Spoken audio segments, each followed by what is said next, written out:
இது தேன் மிட்டாய்ங்க. இது வந்து இட்லி மாவு எடுத்து வச்சுருக்கோம். புளிக்காத இட்லி மாவுங்க. அதில் தான் நல்லா தேன் மிட்டாய் வரும். இப்போ வந்து அடுப்பில் வந்து ஒரு பக்கம் வந்து சர்க்கரை பாகு செய்கிறதுக்கு லேசாக கம்பி பதத்துக்கு கொஞ்சம் முன்னாடி இருந்தால் போதும். அதுக்கு சர்க்கரை வச்சுருக்கேன். இந்த பக்கம் வந்து எண்ணெய், நம்ம பொரிச்சு எடுக்கிறதுக்கு எண்ணெய்.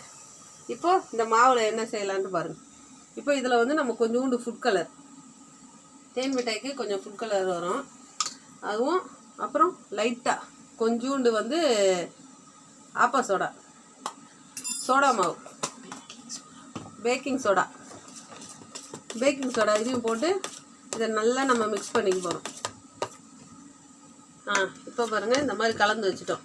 இப்போது இதை நம்ம ஸ்பூன்லேயும் போட்டு எண்ணெயில் போடலாம், இல்லை கையில் எடுத்தும் கொஞ்சம் கொஞ்சமாக சின்ன சின்ன உருண்டைகளாக நம்ம எண்ணெயில் போட்டு பொரிக்க போகிறோம்.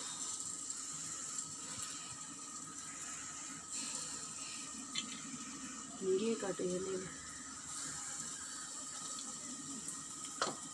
ஜூம் பண்ணிக்கோ இல்லைன்னா.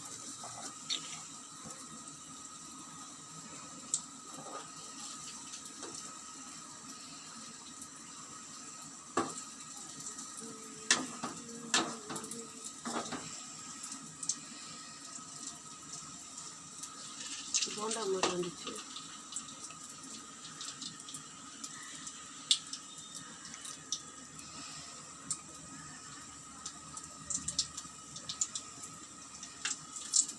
நம்ம இப்போ திருப்பி விட்டு இதை பொரிச்சு எடுத்துட்டு நம்ம சர்க்கரை பாகில் போட போகிறோம்.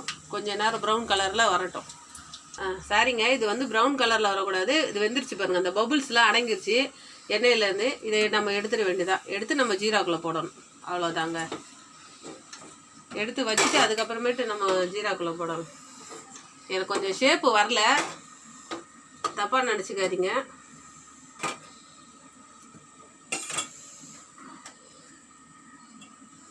இப்போது நம்ம செஞ்சு வச்சதை இந்த சர்க்கரை பாகில்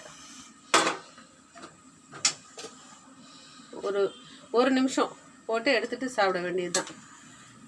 எனக்கு ஷேப்பு வரலங்க, தப்பாக நினச்சிக்காதீங்க. உங்களுக்கு இந்த வீடியோ பிடிச்சிருந்தனா நீங்களும் வீட்டில் ட்ரை பண்ணி பாருங்க. தேங்க்யூ.